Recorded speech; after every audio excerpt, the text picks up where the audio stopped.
Okay, well, Mackenzie, I'll ask you, what is the definition of young adult fiction? My personal definition or Yeah, like your personal definition. dictionary?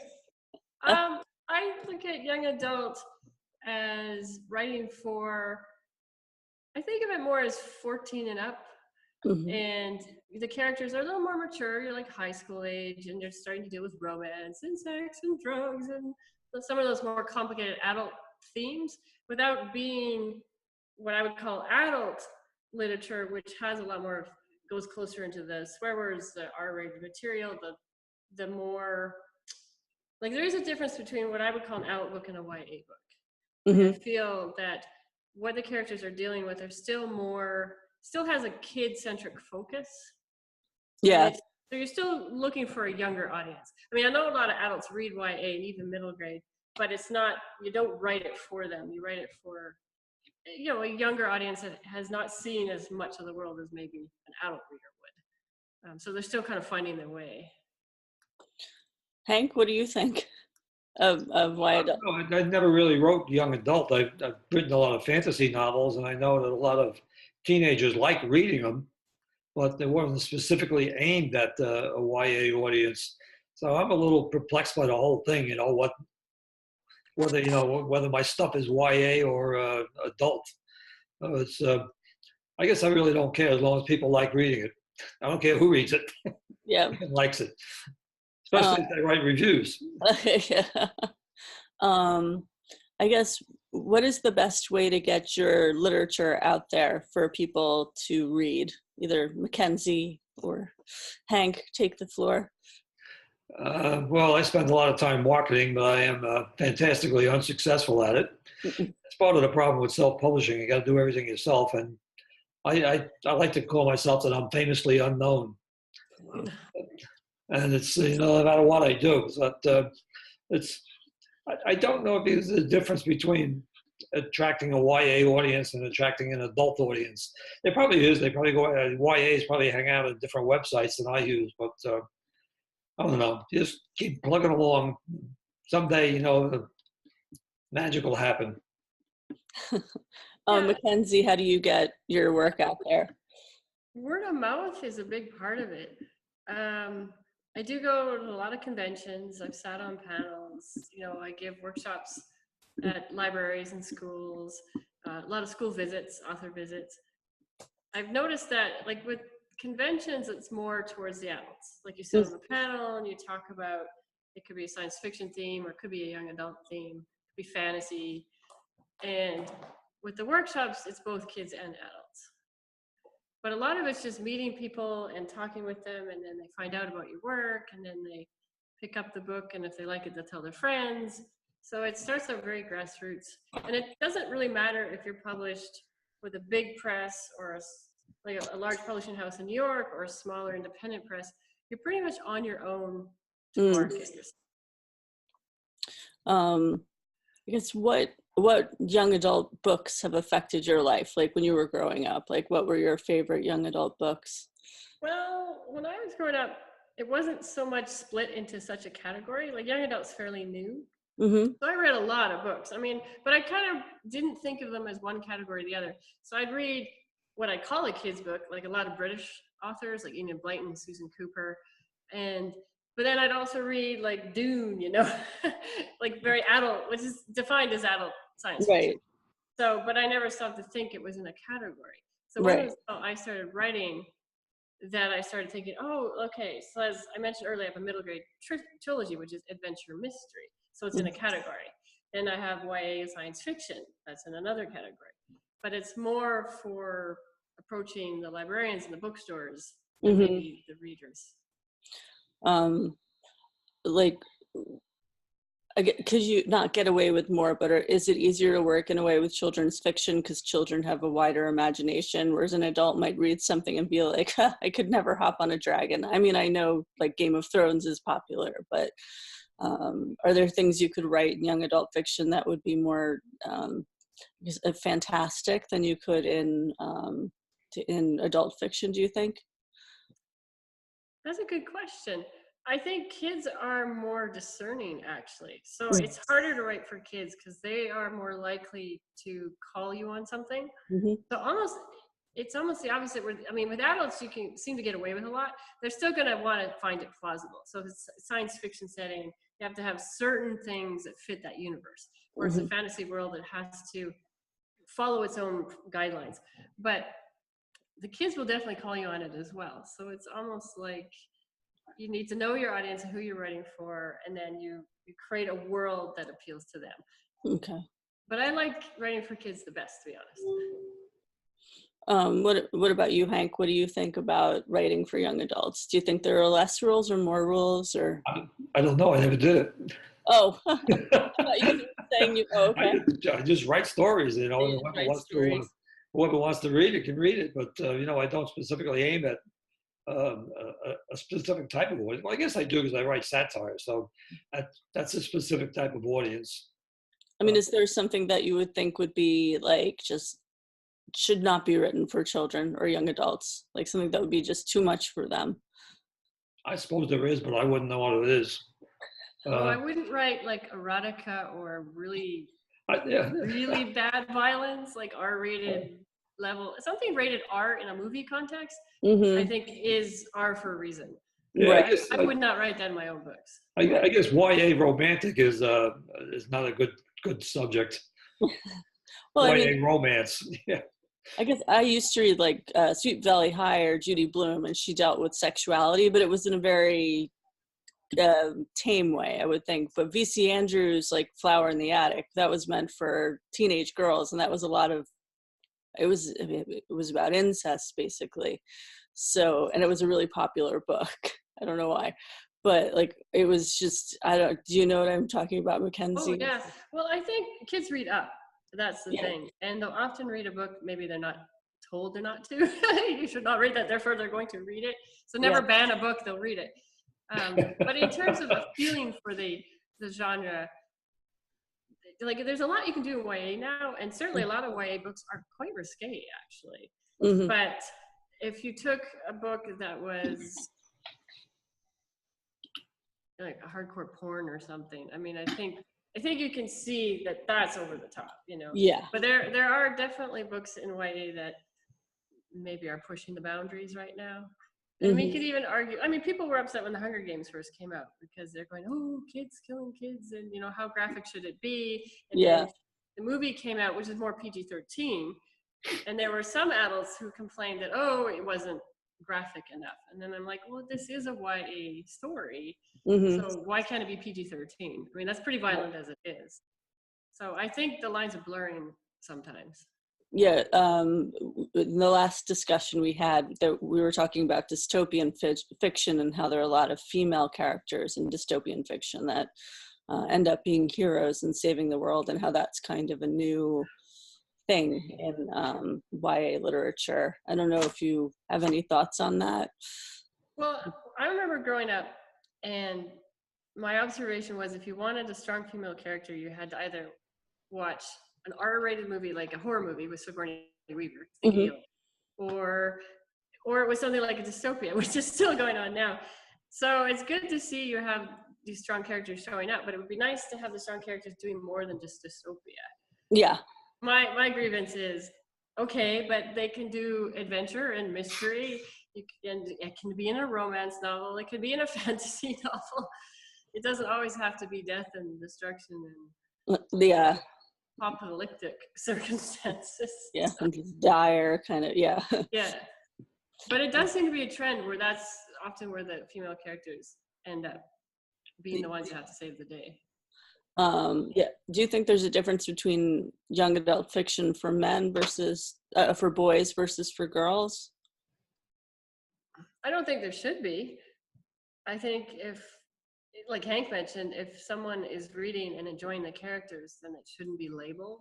I don't think anyone should be told, you should read this, you should read that. So I actually cringe, because I do know in marketing, you see it. You see a pink cover. Like, oh, we want to sell this to girls, we'll make it pink. It's like, why? There's no pink in the book. Like, nobody wears pink, so why is there a pink cover?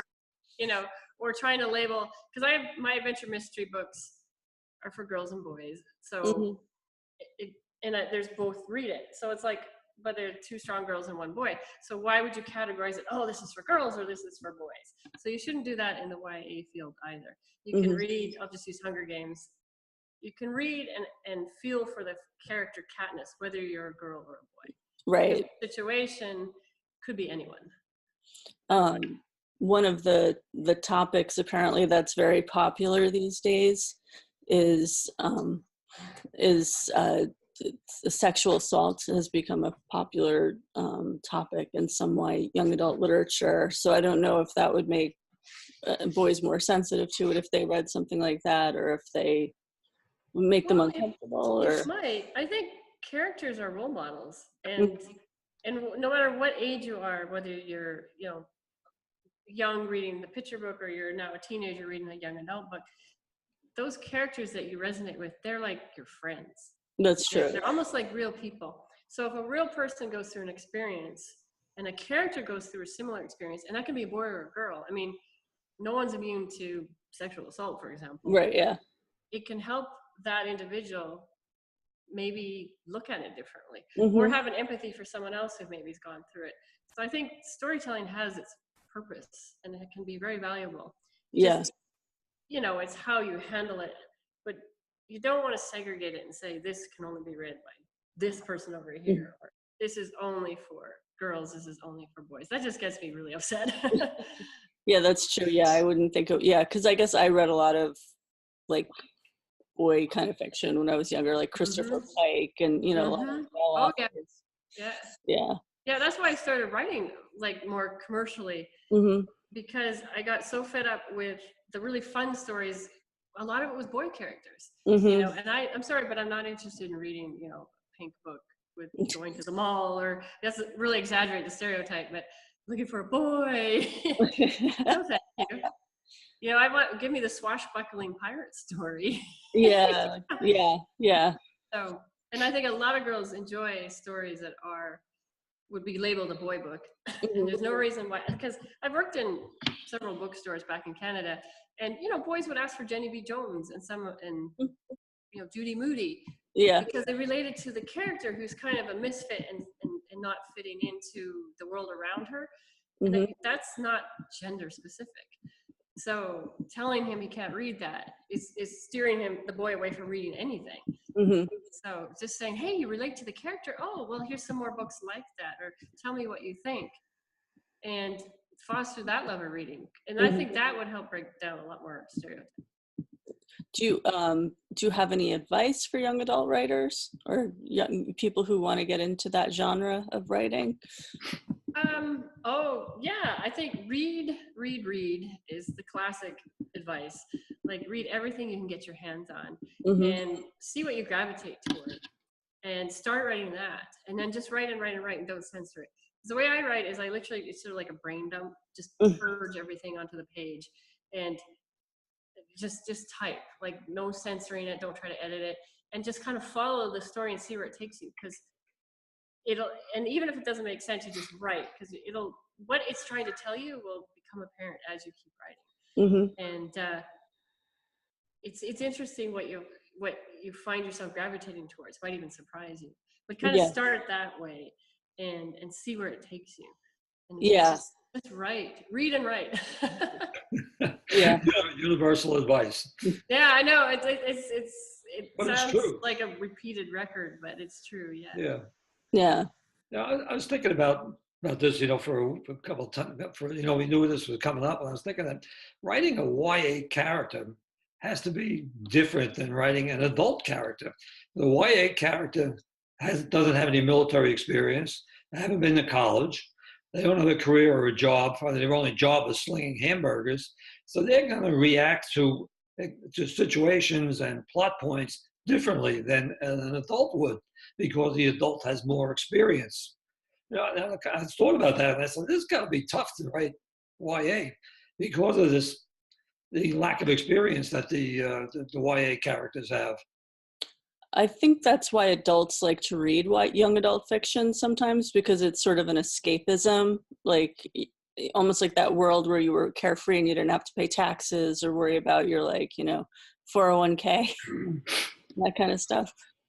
which becomes scary as you get older and more complicated. So like, I don't know, that's why I think kind of adults might gravitate towards that period of their lives. I also think, I've heard this from other writers, and it's true for me. A lot of people who write for younger readers, in a manner of speaking, our brains are still there. Mm-hmm. Like we haven't really grown up, to be honest, and maybe don't want to. So, because I know I look at the world very much, I think, like kids still in many ways. Or I'll say things and people might look at me like, like, why are you thinking that? Yeah. It might be a very kid-like view, but that is very effective if you're writing for children, to still have that point of view. Like, don't try to think like an adult, because then you might talk down to your reader. Like, right. You don't want to preach, you don't want to be the parent. It's like, no, you are still the kid. Like, sit down and remember what it was like when you're 12 years old or you're 18 years old. In a moment in time, what were you feeling? And write in that moment and start writing. Mm-hmm. And you'll feel like you're there. And for me, I'm still there. I didn't leave it, so. Yeah, I feel the same way. Like I'm a little bit sort of, I can remember everything that happened. Oh yeah, exactly. To keep diaries, and then I'll like remember, and I'll be like, like PTSD or something. Oh, I have that very much. What about you, Hank? Do you have PTSD from your teenage years? That was a long time ago, in the middle of the last century. I don't remember that much about it. Do you think being a teenager in the 21st century is more difficult than it was when you were growing up? I don't know if it's more difficult, but it's definitely different. Mm-hmm. Just because, of all the devices you have now, we didn't have that kind of stuff. So it's altogether different type of experiences that the kids have today that I never had. Right. Whether that's good or bad, I don't know, but it's different, not necessarily better or worse, just different. Mm-hmm. Yeah, I grew up without any like devices as well. Like I had no cell phone, I had no computer or internet when I was growing up. So it was more sort of like you could escape more from the people like you were surrounded with during the day. You could go home and rest, and but now I think kids are constantly like bombarded by it. We didn't have all these devices, so my escape was I read. Yeah. I read all sorts of books. My father had a candy store when I was young, so I read every damn book in the paperback in the store. And comic book? Yes, all kinds, anything. It was a book. It was a book. I read it. Had words. Yeah. I guess so. Let me think of any other questions. While I have you here, do you go to young adult book fairs, Mackenzie? Is that how you? Have you met other young adult authors? Usually go to, it could be a convention, workshops, library events, writing events. Mm-hmm. And I just try to meet people in general. That's a good question, actually. The way I see it, I try to, everyone I meet, sort of chat and see what the connection is. And if you make a connection, great. Uh-huh. A lot of it's just networking the old-fashioned way. Uh-huh. Do you use Twitter or social media to get your books, to advertise your books, I guess? I know that's a big thing. Yeah, I have an author website. Mm-hmm. I have a Facebook page, a personal and a book page. And I have the Twitter, and I have Instagram. I've got Pinterest. Mm-hmm. And I used to have, Flickr and Tumblr kind of Mm-hmm. dropped. Yes. So I have a lot of fingers in these different pockets, trying to see which works better. But for the most part, Instagram is the one I'm using the most. Instagram and Facebook right now. Oh, okay. Website's like a business card. And I have little postcards I carry around. So when people want more information, I can give them the card, and then they can go to the website. Oh, okay. So far, you pretty much have to treat it like a business. Yeah. Well, people make contact, pass along a card, go to each other's websites. And then I have a blog, which I'm not great at blogging very regularly, I have to admit. And then I write guest posts for other blogs. So. Okay. I was going to ask something. If you were approached by a major publishing company, would you ever publish with a publishing company, or do you feel like you have more freedom just to publish on your own? It would depend on what they had to offer. I mean, if someone actually approached me, I would sit down and have a serious discussion and see what was. Yeah, you have to It talk. would really depend, you know. Mm-hmm. I mean, I've published with several different publishers. Oh, okay. So I have published traditionally and independently, both adult and children's fiction. So it depends on the circumstances. Yeah. Some projects have come along and they've been with a certain publisher. So it's like, oh, okay, yes, I'll do this project with you. And other times there's been more freedom to do it to a smaller press because it gives it more time to grow, essentially. Right. And they're not as likely to orphan you, so to speak, like the editor getting a job at another house and leaving you right at the beginning. I mean, it happens a lot in the bigger companies. So you weigh the options when each one you have to look individually. What are the best publishing companies for young adult children or young adult fiction, do you think? Best ones? Well, it depends again on what you're looking for. I mean, if you want to go full on New York City, you've got the big five. Yeah. And they all do young adult. Mm-hmm. But I think there's a lot of smaller presses starting to come up that also now are thinking more about young adult. So they've done traditionally just adult works, and now they're starting to think, oh, there's a market here. Mm-hmm. So depending on your project, if you meet someone who's interested in starting that as a new imprint, that actually gives you a better chance of getting some marketing. Because if you're at the beginning of a new imprint, that's better than joining a huge company where you're one of 100. Yeah. So it's one of those things you really have to look at the opportunity that presents itself and decide, does this work for this project? Does this work for me? And do it, and then ask people, have you worked with this particular, like if it's a small press, you can ask people who worked with them before. Are they a good company to work with? Do you know this editor? If it's a big New York house, it's like, have you worked with this editor before? Find out what titles they've acquired. A lot of New York is about getting an agent. Yes. Which is a whole other step in between. Right. And take you 10, 20 years, depending on the project. So there's a lot of different paths you can take now. So but they all have a value depending on your circumstances. That's why I don't want to say there's one right way or one company's better than another, because there are times when a big house isn't the best route. I have a lot of friends whose books have been orphaned or essentially abandoned. Right.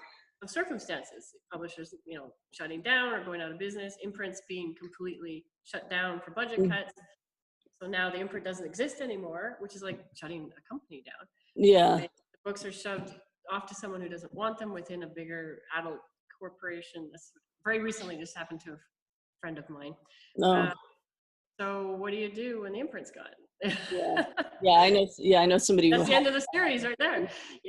Or you could go with a smaller press and they go bankrupt.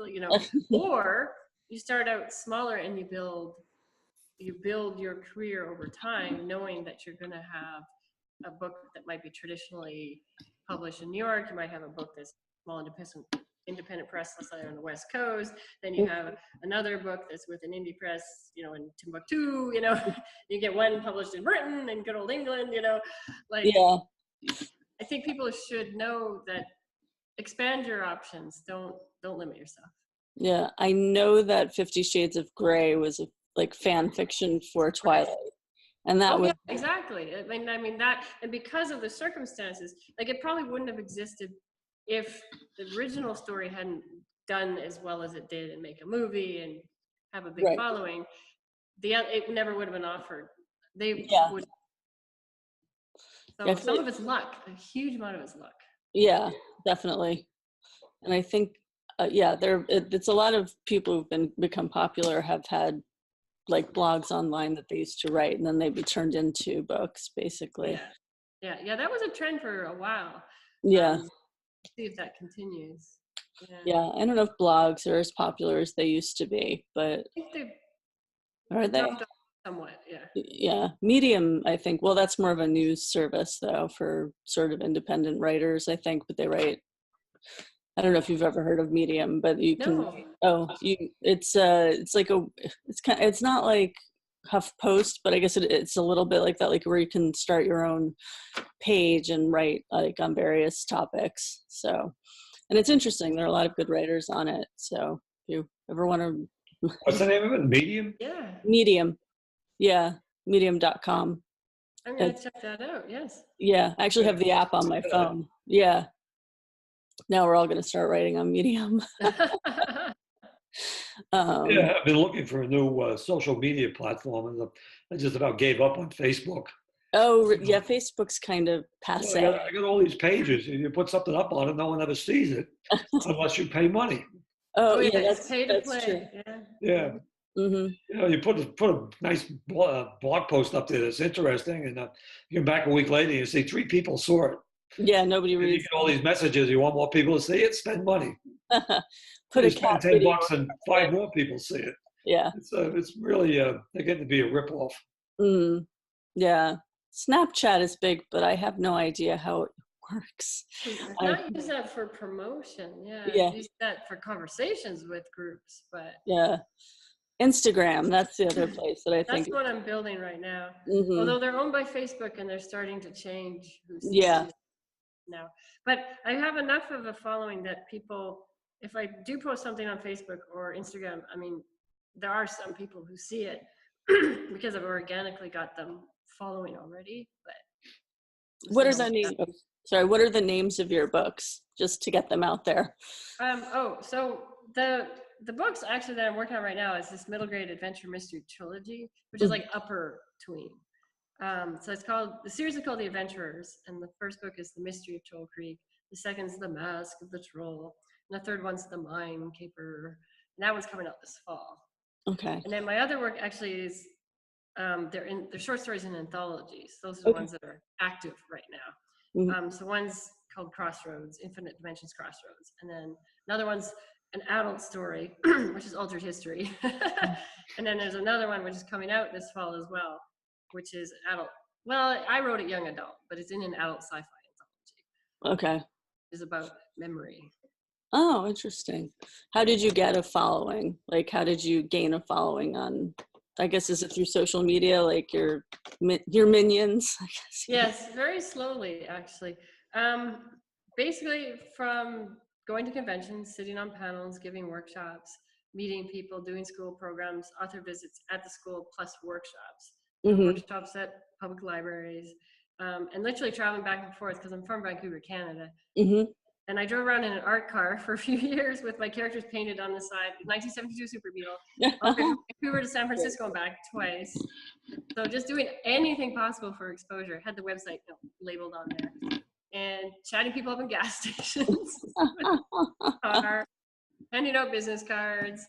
So literally just talking to almost everyone I meet, and just talking and just seeing if they're interested in books or writing, and then getting into a conversation about it. Yeah. So very, very grassroots. Yeah.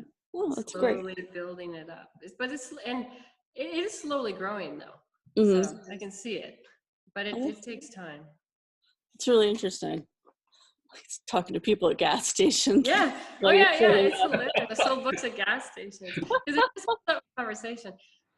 Especially with the car, because I have this Beetle and it's all painted. And oh yeah, that's on the side of the car, and people go, "Oh, what's that?" Because it's an art car. It works well on the West Coast, and they ask questions, and then you chat, and they go, "Oh, well, we have 2 kids who are between 8 and 12," and you're like, "Well, take this business card with you." It works great. I leave business cards in restaurants. Oh, really? I pay a bill, I like to put it into this little folder. I stick a business card in there. You never know. That's true. That's true.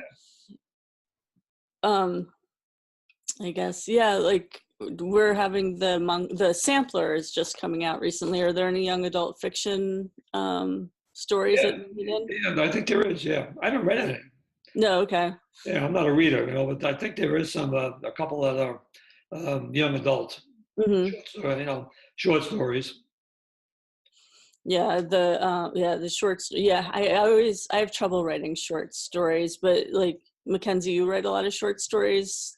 How do you? I've been doing it more recently. It's challenging. I actually prefer trilogies. They're much easier because you can say a lot more. It's hard to condense it down into a certain word count. I think short stories are harder to write than a novel. Yeah. It's just as hard. It takes just as much thinking, and you're still connecting the characters and what's going on and what their moral dilemmas are and what their external plot lines are. You have to do it so tightly. Mm-hmm. Yeah. I used to write a lot of short stories before I started writing novels. I actually had published and sold about 40 or 45 short stories.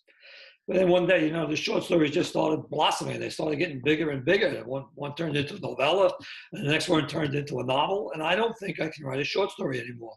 As soon as I start writing a short story, it expands. Yeah. It's bigger, it's more characters, and you just can't write a story like that, and keep it under 5,000 words. Yeah. Yeah. Because I gave up after a couple of attempts. I just don't think I can do it. Because do you advertise like in magazines for your books that you want to print, or is everything digital more nowadays, do you think, like on Reader's Digest website or highlights? Would you advertise your work there? Magazines, a print magazine is extremely expensive to put an ad in. Okay. Like a quarter pages, you're probably talking, depending upon how many copies they sell, but you could be talking about $1,000 for a quarter page. Mm-hmm. I've never actually looked into that because I'm skeptical that would really have a lot of impact. Mm-hmm. Unless if you have a big name like Stephen King, then you can do just about anything. Right. When you're first starting out, one little ad that someone sees for 30 seconds, I don't know how effective that would be for the money that you're investing. I'd rather drive around in a car and talk to people at gas stations. Even one ad won't do anything, because people got to see your name several times. Mm-hmm. So you spend the big bucks to have an ad in one magazine. I see it once, and it's gone, and I never see it again. Well, you'd have to have the money to run the ad for a good long time. Yeah. Before it would have an impact. Yeah. I mean, if you put it in a very specific place at a specific time, if you had like a very time-sensitive event, like a Christmas story, then it'd be more effective, I think. Yeah, the when I've gone on Amazon Kindle, that I've noticed I'll get like a little suggestion for other books, and I don't know if people pay for that, but it's usually Kindle Unlimited, and they'll show you like a little clip of the book on the side of like the thing you're reading, the blurb. Yeah. Oh yeah, I No, you don't pay for that. No, yeah, for Kindle you don't pay for that. Amazon does that. They'll do it if you get a certain number of reviews. Mm-hmm. And they start advertising your book by putting that, maybe you'll like this kind of thing. Mm-hmm. Well, I do know though, there's a lot of there are paid ads. There are paid ads. Yeah, I don't know how much they would be, but I mean on Amazon, but that would be, I should have looked into that before I started this, but it would be interesting to see, because I would assume it would be less money to advertise digitally than in a magazine. I would imagine so. But again, you're still looking who's seeing it and how much exposure does a particular ad get, like how much money do you have to invest to get the right kind of exposure.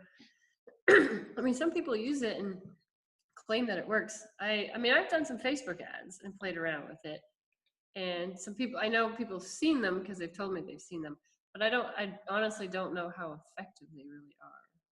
What about Goodreads? Would that be a good way of just sending copies of your book to people who have high ratings on Goodreads to have them read your book and then rate it? As for I mean, that could be bad. You can't just send them. You just can't send them a book. Okay. Because you don't have email addresses on Goodreads. Right. So you'd have to send them a message that said, "Would you like to read my book?" Mm-hmm. Goodreads discourages that. Okay. Well, I know with Goodreads, when I first put my children's books up, I mean, they sort of found their way onto Goodreads because librarians can post the books. Mm-hmm. So I did a bunch of Goodreads giveaways. And at the time that was useful because, I mean, I connected with a blogger in India and a really cool girls book club in Scotland. Oh. And they found me through Goodreads. So there was some positive there. But in terms I did that in the past too, but they don't let you do that anymore, Goodreads. Oh, it's changed, has it?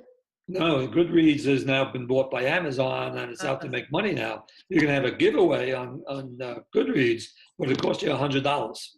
Oh, really? Yeah, it used to be free. Now it's $100. Actually. That's not so bad. The library thing is still free. Yeah. Yeah. So I initially, Goodreads, there was some benefit to it, but it may be changing. I tried doing a giveaway on Amazon, and somebody won, but I have no idea what became of it. Like, it just went off into the ether, and I'm like, okay. At least on Goodreads, they told me who won, and I wrote a little note and autographed the book and said a little thank you, congratulations, and they liked the personalized copy that they got, so just added that extra touch to it. But I'm not sure. Amazon's much more clinical the way they do it. Yeah. What do you use, Hank? Because I know you don't use Amazon. I forgot what format you use. I use Amazon. Oh, what is it? Smashwords or something? Smashwords, and well, I get on Smashwords first, then I put it on Kindle. But I also I use CreateSpace for paperbacks. And, I run a lot of stuff through Amazon. It's pretty cheap. Yeah. They have like a giveaway. You give away 10 books. They'll run some sort of advertising for you, and they charge you for 10 books, but you get the royalties on the 10 books. Yeah, I think you get royalties on if you're on Kindle Unlimited and somebody reads your book for free. If the person reads so many pages, like, you get a certain amount of money from that. There's a little scandal of a group of romance writers who were caught doing that. They wrote like a book of 5,000 pages, so somebody would get a certain amount, and then those people were kicked off Amazon Kindle. So it was an interesting story. We have about 3 minutes left, ladies. Okay. Before we get cut off. Yes, I know. Zoom, if you run out of 40 minutes, everyone disappears. They're vicious. Yeah, I know they are. They're pretty hardcore. Yeah. Well, it was nice talking to you, Mackenzie. Do you have any final recommendations or advice for anyone out there who's writing? Well, my advice would be is write what's burning to get outside from, like, whatever that story is that's in you that just keeps you up at night. Write it. Just get it down on paper. Save it. Store it on a file, a memory stick. Write it on your phone. But just and don't even think about it. Just write it down. Don't show anybody. Because those stories are the ones we're My motto is, if it's not fun, well, fiction anyway, if it's not fun, don't write it. Yeah, that's a good point. If I'm not having fun, I dump the project and start looking for something else to write. Yeah. I think, well, if something's really dear to you, like my children's books, I mean, I write them come hell or high water. I mean, it's like an obsession. I wrote a blog article why it was an obsession recently. But if you're like me and it's truly something that you just do no matter what, then just do it. Don't let anyone back out of it. Okay, we're gonna get cut off. We have less than a minute. So I guess we got to drop off. All right. Well, thank you, Mackenzie. Bye. Thank you, Elissa. Mackenzie. It's very nice to meet you. Nice to meet you. Bye. I'll see you later, Hank. Okay.